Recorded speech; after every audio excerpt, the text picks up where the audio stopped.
Overall સંકેતો setup અર્નિંગ્સની આપણે વાત કરીએ છીએ એની સાથે સાથે બજાર માટે મહત્વના એક્ઝિટ પોલ નું એક રિએક્શન પણ માર્કેટ ખાસ કરીને આપશે। જે રીતે આસામમાં બીજેપી લીડ એક્ઝિટ પોલના જે ફિગર્સ છે એના મુજબ બતાવી રહ્યું છે, કેરળમાં કોંગ્રેસ છે, તમિલનાડુમાં ટીવીકે, પરંતુ કઈ રીતે એક સમજવું જોઈએ એક્ઝિટ પોલને નીરજ?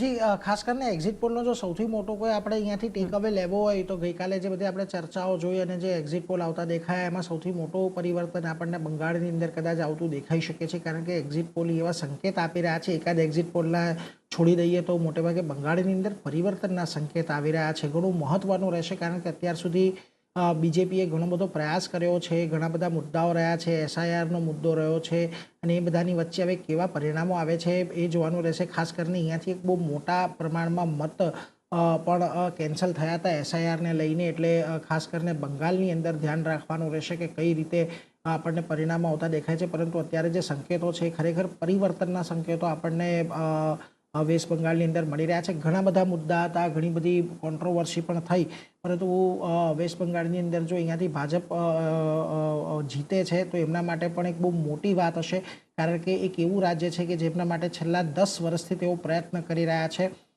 એટલે એના પર એક ધ્યાન રાખવાનું। અને જે પ્રમાણમાં વોટિંગ થયું છે બંને ફેઝની અંદર બંગાળમાં, એટલે મોટેભાગે એક્સપર્ટ્સનું એવું માનવું છે કે જ્યારે આટલું મોટું વોટિંગ થાય ત્યારે એન્ટી ઇન્કમ્બન્સી આપણને આવતી દેખાતી હોય છે, એટલે એના પર એક ફોકસ રાખવાનો રહેશે કે કઈ રીતે ત્યાં આપણને આવે છે। પરંતુ એક પરિવર્તનના સંકેત બંગાળની અંદર છે। તમિલનાડુની અંદર ડીએમકેથી લોકો ખુશ છે એવું આપણને અત્યારે તો ખાસ કરીને આ પોલ જોતા લાગી રહ્યું છે। ટીવી કે એટલે કે જે વિજયવાળી પાર્ટી હતી એ પાર્ટી કોઈ બહુ વધારે અહીંયાથી કંઈક કરે એવું સંકેતો નથી। એકમાત્ર એક્સેસમાં ઇન્ડિયા એવું કહી રહ્યું છે કે તેમને 98 થી 120 જેટલી સીટો ટીવીકેને મળી શકે છે, એટલે એના પર એક ખાસ નજર રાખવાની રહેશે। જો કે અત્યાર સુધી આપણે જોયું છે રજનીકાંત અને કમલ હસન આ બંને પણ પોલિટિક્સમાં આવ્યા હતા, એમણે પણ આ જ પ્રકારની એક ફ્રેન્ઝી ઊભી કરી હતી, પરંતુ તેઓ એ બધું જે એમની લોકચાહના હતી એને વોટમાં કન્વર્ટ નહોતા કરી શક્યા। મહત્વની વાત વિજયની રહેશે કે તેઓ કેટલું અહીંયાથી ડેન્ટ કરી શકે છે।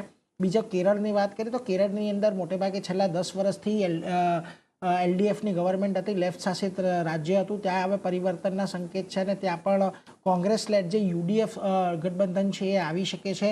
ઘણું મજબૂત કામ થયું છે છેલ્લા ઘણા સમયની અંદર યુડીએફ દ્વારા ત્યાં પણ, અને આપણને ખબર છે કે વાયનાડ છેલ્લા 10 વર્ષથી કોંગ્રેસનું ગઢ જે પ્રકારે બન્યું છે એની અસર પણ આપણને આસપાસના વિસ્તારોની અંદર જોવા મળી હતી કે કોંગ્રેસનું જોર ત્યાં આગળ છેલ્લું જે આપણને કેન્દ્રનું જે ઇલેક્શન થતું દેખાયું એમાં પણ વધતું દેખાયું હતું, એટલે એમાં પણ એક ખાસ ધ્યાન રાખવાનું રહેશે।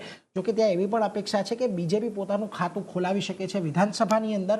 અમુક જે પોલ્સ છે એમણે ત્યાં બીજેપીની પણ અમુક 4-5 સીટના એક અનુમાન મૂક્યા છે। જોઈએ ત્યાં આગળ બીજેપી કેવું પ્રદર્શન કરે છે। અને છેલ્લે આસામ પર આવે, આસામની અંદર તો આપણને ખબર છે કેટલા મોટા વિવાદો આપણે જોઈ લીધા હતા, મોટેભાગે ભાજપ અહીંયાથી જીતે એવા અનુમાનો અત્યારે બની રહ્યા છે।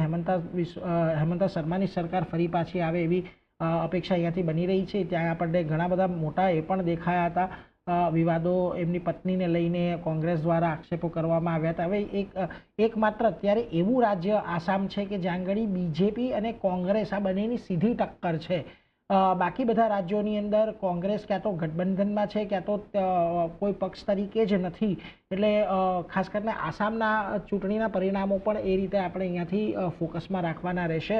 અને પોંડુચેરી ઘણા સમયથી એનડીએ ત્યાં આગળ કામકાજ કરી રહી છે અને ત્યાં પણ એક અત્યારે એનડીએની જ સરકાર બને, ત્યાંના સ્થાનિક મુદ્દાઓને લઈને એનડીએ હંમેશા જીતતું આવ્યું છે, એટલે ત્યાં પણ એક એનડીએ જીતે એવું અનુમાન છે। એટલે ઓવરઓલ બહુ મોટા પરિવર્તનના સમાચાર એકમાત્ર બંગાળથી અત્યારે આપણને મળી રહ્યા છે અને કેરળથી મળી રહ્યા છે। બાકી તમિલનાડુ, પોંડિચેરી અને આસામની અંદર એક પુનરાવર્તન જ થાય એવી અપેક્ષા અત્યારે તો છે। ચાંદની જી, તો ખાસ કરીને એક ઘણું મહત્વનું આ બધા ફેક્ટર્સ અને એક્ઝિટ પોલનું રિએક્શન આજે માર્કેટ માટે આપણે રાખીશું અને સોમવારે પરિણામ પણ સતત લાઈવ કવરેજ એના પર પણ આપણે કરતા રહીશું। હાલ પૂરતું નીરજ અને